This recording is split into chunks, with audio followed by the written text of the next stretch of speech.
మీకు ఈ వీడియో నచ్చినట్లయితే వీడియోని లైక్ చేయండి. చారుని గడ్డివాం దగ్గర పడుకోబెట్టిన తర్వాత ఎవరైనా చూస్తారేమోనని పార్వతి అంటుంది. అప్పుడు అక్కడే ఒక బస్తాలు ఉంటే 4, 5 బస్తాలని చారు కనపడకుండా పక్కనే పెట్టేస్తారు. అమ్మయ్య! ఇప్పుడు ఎవరు చూడరు అని పద్మ, పార్వతి అనుకుంటూ ఉంటారు.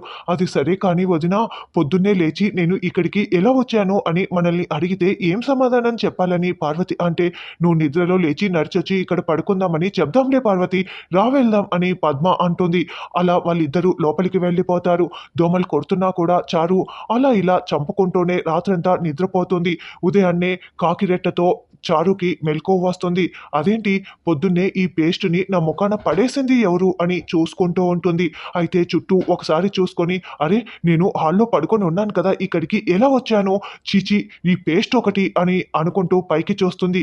ఏంటి, నా ముఖమే దొరికిందా నీకు రెట్ట వేయటానికి? పోవే పోవే అని కాకిని తరుముతూ, అత్తయ్య, పిన్ని మీ సంగతి చెప్తాను అని కేకలు పెడుతూ వస్తూ ఉంటే పద్మ, పార్వతి ఇద్దరు ఎదురు వస్తారు. అసలు నేను హాల్లో పడుకొని ఉంటే గడ్డివాము దగ్గర నన్నెవరు పడుకోబెట్టింది అనేంటి, నువ్వే నిద్రలో వెళ్ళి పడుకున్నావు అని పద్మ అంటుంది. నాకు అటువంటి అలవాట్లేమీ లేదు, అబద్ధాలు చెప్తున్నారు, నన్ను పడుకోబెట్టింది ఎవరో చెప్తారా లేదా అనేంటి. అయ్యో అరవకే, మేమే పడుకోబెట్టాం అని పద్మ అంటుంది. ఏంటి, ఎందుకు పడుకోబెట్టారు అని చారు అరుస్తూ ఉంటుంది. హాయిగా నువ్వు గదిలో పడుకోకుండా నట్టింట్లో పడుకుంటే మా అన్నయ్య చూస్తే ఇంకేమైనా ఉందా, అందుకే అక్కడ పడేశాము అని పద్మ అంటే, ఆ అని చారు కోపంగా చూస్తూ ఉంటుంది. కాకి రెట్టేసింది తెలుసా, ఏంటి పడేశారా అనేంటి. అదేనే పడుకోబెట్టాం అని పద్మ చెప్తోంది.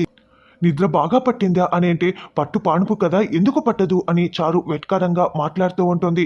అయినా కూడా సీనుబావ గదిలో పడుకోబెట్టాలి కానీ అక్కడెందుకు పడుకోబెట్టారు అనేంటి, వాడు గదికి గడియ పెట్టేసుకున్నాడే, ఇంకేం చేసేది, మా అన్నయ్య చూస్తాడని నిన్ను అక్కడ పడుకోబెట్టాము అనేంటి.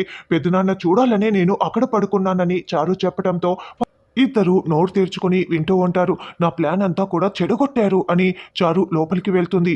ఏంటే పార్వతి ఇది ఇలా మాట్లాడుతోంది, కావాలనే పడుకుందంట అనేంటి, ఇది ఏం చేస్తోందో అస్సలు అర్థం కావటం లేదని పార్వతి అంటుంది. ఆద్య ఎదురు రావటంతో, ఆద్య నువ్వు చెప్పిన ప్లాన్ ప్రకారమే నేను హాల్లో పడుకుంటే వీళ్ళు తీసుకువెళ్ళి నన్ను గడ్డివాము దగ్గర పడుకోబెట్టారు ఆద్య, ఈ ప్లాన్ కూడా ఫ్లాప్ అయిపోయింది, ఇప్పుడు వేరే ప్లాన్ ఉంటే చెప్పు ఆద్య అని చారు అంటుంది. ఏ ప్లాన్ చేసినా కూడా పెద్దనాన్న సపోర్ట్ లేనిదే సీను అసలు మాట విండు, కాబట్టి పెద్దనాన్న సపోర్ట్ ఖచ్చితంగా కావాల్సిందే, అప్పుడైతే పెద్దనాన్న మాట కాదనలేక నీతో ప్రేమగా ఉంటాడు అని ఆద్య అంటే, అయితే ఈ రాత్రికి మళ్ళీ ఇదే ప్లాన్ని అమలు చేస్తాను, ఈసారి చూడు నేను హాల్లో పడుకొని పెద్దనాన్న కంట పడిపోయి ఎలా అల్లుకుపోతానో చూడు అని చారు వెళ్ళిపోతుంది. సీను ఇంకా నిద్రపోతూనే ఉంటే అప్పుడే చారు లోపలికి వచ్చి, నేను అక్కడ ముప్పు తిప్పలు పడి నిద్ర లేచి ఇప్పుడు వస్తే నువ్వేమో హాయిగా ఇంకా నిద్రపోతున్నావా, నిన్ను కొట్టేస్తానని అక్కడ ఉన్న యాపిల్ పండు చేతిలోకి తీసుకుంటుంది. మళ్ళీ వద్దులే, ఇదొక గొడవ అవుతుంది, ఈరోజు రాత్రికి చూడు ఏం చేస్తానో, ఈరోజు రాత్రికి మాత్రం ప్లాన్ అమలైపోతుంది అని చారు అనుకుంటూ వెళ్ళిపోతుంది. తర్వాత బామ్మ బయట కూర్చొని గుళ్ళో పెళ్లి చేయటం గురించి ఆలోచిస్తూ ఉంటుంది. అప్పుడే రఘురాం అక్కడికి వచ్చి, అమ్మ బంగారం కొనడానికి వెళ్తున్నాము అని అంటే, రఘు ఇలా గుళ్ళో పెళ్లి చేయటం నాకు అస్సలు ఇష్టం లేదు, అనాథ పిల్లలకి కూడా చాలా గ్రాండ్గా మనం దగ్గరుండి పెళ్లి జరిపించాము, అటువంటిది ఒక్కగానొక్క కూతురు పెళ్లి ఇలా గుళ్ళో చేయటం ఏంటి అని అంటుంటే, తల ఎత్తుకునే విధంగా ఉందే అమ్మ, నలుగురు 4 విధాలుగా నా గురించి నా కూతురు గురించి తప్పుగా మాట్లాడితే నేను తట్టుకోలేనమ్మా, నేను ప్రాణాలతో ఉండగలనా అమ్మ, అందుకే నేను గుళ్ళో చేస్తున్నాను అని ఎవరికి తెలియకూడదనే ఇలా చేస్తున్నాను అని రఘురాం అంటాడు. ఇప్పుడు ఇలా చేసినా అందరికీ తెలియకుండా ఉంటుందా, మాట్లాడుకోకుండా ఉంటారా అని బామ్మ అంటుంది. మాట్లాడుకునే అవకాశం ఎప్పుడు ఇవ్వలేదు, ఇప్పుడు కూడా ఇవ్వకూడదనే ఇలా చేస్తున్నాను, నేను తల ఎత్తుకోలేని పరిస్థితిలో ఉన్నానమ్మా, అర్థం చేసుకో అని రఘురాం అంటుంటే అప్పుడే జానకి, రామలక్ష్మి బయటికి వస్తారు. ఏమండి, రామాను కూడా మనతో పాటు తీసుకువెళ్దాము, తనకి ఇష్టం వచ్చినవి తీసుకుంటుంది అని అంటే, మన ఇష్ట ప్రకారం నడుచుకుంటుందా రామలక్ష్మి, తనకి ఇష్టం వచ్చినవి తీయించడానికి మన ఇష్ట ప్రకారం నడుచుకుంటున్నప్పుడు మనం ఏమైనా చేయొచ్చు, మనకి ఇష్టం లేనివి మనకు అసలు తెలియకూడదని ఎన్నెన్నో చేసింది, అటువంటిది ఇప్పుడు మనం తనకి కావాల్సినవి ఇచ్చే పరిస్థితిలో కూడా లేము జానకి, నువ్వు రా చాలు, తను రానవసరం లేదు అని రఘురాం చెప్పేస్తాడు. దాంతో రామలక్ష్మి బాధపడుతూ ఉంటే జానకి, రఘురాం బయలుదేరి వెళ్తారు. నువ్వు బాధపడకమ్మా, నువ్వు తప్పు చేశావు, నువ్వు చెప్పకుండా ఇట్లాంటి పనులన్నీ చేశావన్న బాధలో వాడు అలా మాట్లాడుతున్నాడు, అర్థం చేసుకుంటారులే అని బామ్మ రామలక్ష్మిని ఓదారుస్తూ ఉంటుంది. రామలక్ష్మి ఏడుస్తూ లోపలికి వెళ్ళి అంతకుముందు జరిగింది మొత్తం కూడా గత జ్ఞాపకాలని గుర్తు చేసుకుంటూ ఉంటుంది. జానకి రామలక్ష్మి కాళ్ళకి బంగారపు గొలుసుల్ని పెడుతూ ఉంటుంది. అమ్మా అమ్మ, నాకు ఈ బంగారపు గొలుసులు అసలు ఇష్టం ఉండదమ్మా. ఇవి గల్లు గల్లుమంటూ అసలు ఉండవమ్మా. నాకు వెండి గొలుసులైతేనే ఇష్టమమ్మా.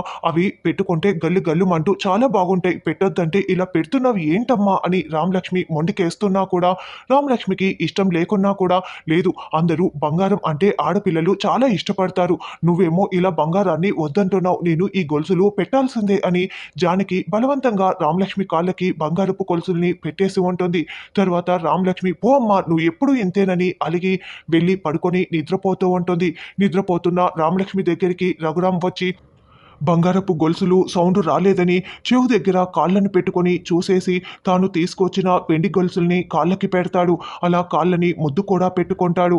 ఆ తర్వాత గల్లు గల్లు మంటున్నాయో లేదో చెవుల దగ్గర కాళ్ళని పెట్టుకొని వినేసి మెల్లగా ఆ బాక్స్ని, అంటే ఆ వెండి గొలుసులు ఉన్న ఖాళీ బాక్స్ని అక్కడే ఉన్న కాఫీ టేబుల్ పై పెట్టేసి రామలక్ష్మి తలని నిమిరి కాసేపు వెళ్ళిపోతాడు. రామలక్ష్మి మాత్రం మంచి నిద్రలో ఉంటుంది. తర్వాత రామలక్ష్మి నిద్ర లేవగానే లేచి నడుస్తూ ఉంటే గల్లు గల్లుమని సౌండ్ రావటంతో కాళ్ళకి ఉన్న వెండి గొలుసుల్ని చూసుకుంటూ మురిసిపోతూ ఉంటుంది. అక్కడ ఉన్న ఖాళీ బాక్స్ని చేతిలోకి తీసుకొని మురిసిపోతూ గల్లు గల్లుమని అటు ఇటు తిరుగుతూ ఎంజాయ్ చేస్తూ ఉంటుంది. ఇదంతా కూడా రఘురాం దూరం నుంచి చూస్తూ చాలా చాలా సంతోషపడుతూ ఉంటాడు. ఇదంతా కూడా రామలక్ష్మి ఇప్పుడు గుర్తు చేసుకుంటూ ఉంటుంది. అలా నాకు ఇష్టమైనవి ఇస్తున్న నాన్న ఇప్పుడు నాకు ఇష్టం లేని పెళ్లి చేస్తున్నాడు ఏంటి అని బాధపడుతూ ఉంటుంది. స్తంభానికి ఆనుకొని ఏడుస్తూ ఉన్న రామలక్ష్మి కాసేపటికి అక్కడి నుంచి హాల్లోకి వెళ్ళి సోఫాలో కూర్చొని ఏడుస్తూ ఉంటుంది. అప్పుడే ఆద్య కూడా అక్కడే ఉంటుంది.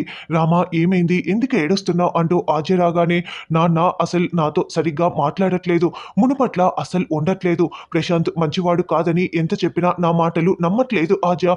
ప్రశాంత్తో నా పెళ్లి అవుతుందని నాకు ఆ బాధ కన్నా కూడా నాన్న నా మాట వినట్లేదు, మునుపట్ల నాతో ఉండట్లేదు. నేను బాధపడుతూ నాన్నని బాధ పెడుతున్నానన్న బాధే నాకు చాలా ఎక్కువగా ఉంది అని రామలక్ష్మి అంటే, ఇలా జరుగుతుందని నేను ముందే చెప్పాను కదా అని ఆద్య అంటుంది. అదే ఆద్య, నేను చేసిన తప్పు అని రామలక్ష్మి ఏడుస్తూ ఉంటుంది. పెద్దవాళ్ళ దగ్గర ఏమీ దాచిపెట్టకుండా ఉండటమే మంచిది రామా. నువ్వు శౌర్య సార్ని ప్రేమించిన విషయం పెద్దనాన్నకి చెప్పలేదు కదా. నా కూతురు నన్ను కాదని ఏమీ చేయదని నీపై పెద్దనాన్నకి అంత నమ్మకం. నువ్వు ఆ విషయం చెప్పకపోయేసరికి పెద్దనాన్నకి కోపం వచ్చింది. ఇప్పుడు ఏం చెప్పినా నమ్మట్లేదు అని ఆద్య అంటే, చూడు ఆద్య, శౌర్య సార్ని ప్రేమిస్తున్నప్పుడు చెప్పే ధైర్యం నాకు లేదు. కానీ నాన్న అడిగినప్పుడు నేను శౌర్య సార్ని ప్రేమించట్లేదు, ఇలా జరిగిపోయింది. కానీ ఇప్పుడు నా బాధంతా అది కాదు ఆద్య. శౌర్య సార్ని నాకు దూరం అయిపోతున్నాడనో లేకుంటే ప్రశాంత్ని పెళ్లి చేసుకుంటున్నాననో నా బాధ కాదు. రేపు నా పెళ్లి అయిపోయిన తర్వాత ప్రశాంత్ లాంటి దుర్మార్గుడికి ఇచ్చి నా కూతురు జీవితాన్ని నాశనం చేశానే అని ప్రశాంత్ నిజ స్వరూపాలు నాన్నకు తెలిసిన రోజు నాన్న తట్టుకుంటాడా? నా చేతులతోనే నా కూతురు జీవితాన్ని నాశనం చేశానని నాన్న చాలా బాధపడతాడు కదా ఆద్య. నేను నిజం చెప్పలేదని నాన్న ఇంత బాధపడుతున్నారే. రేపు ప్రశాంత్ గురించి నిజం తెలిసిన రోజు నాన్న ఇంకెంత బాధపడతారు. అదే ఆద్య, నా బాధంతా కూడా అదే నా బాధ అని. ఎలాగైనా సరే ప్రశాంత్ ఎలాంటి వాడో, ఎంత దుర్మార్గుడో నాన్నకి నిజం తెలిసేలా చేయాలి. నా వల్ల నాన్న మళ్ళీ బాధపడకుండా చూసుకోవాలి అని రామలక్ష్మి అంటే, అది అంత ఈజీ అనుకున్నావా నిరూపించటానికి అని ఆద్య అంటుంది. పెళ్లికి ఎక్కువ సమయం కూడా లేదు అని ఆద్య అంటే, అదే కదా ఆద్య, నా బాధ అంతా కూడా పెళ్లికి ఉన్న ఈ సమయంలోనే ప్రశాంత్ ఎలాంటి వాడో నేను ఆధారాలు సేకరించాలి. చేస్తాను, నేను ఎలాగైనా చేస్తాను, ఆధారాలు సంపాదిస్తాను అని రామలక్ష్మి లోపలికి వెళ్తుంది. రేపటి ఎపిసోడ్లో ఆద్య చారు వాళ్ళ నాన్నని బంధించి కిషోర్ ఆచూకీ తెలుసుకోవటానికి చారుపై కొత్త ప్లాన్ వేస్తుంది.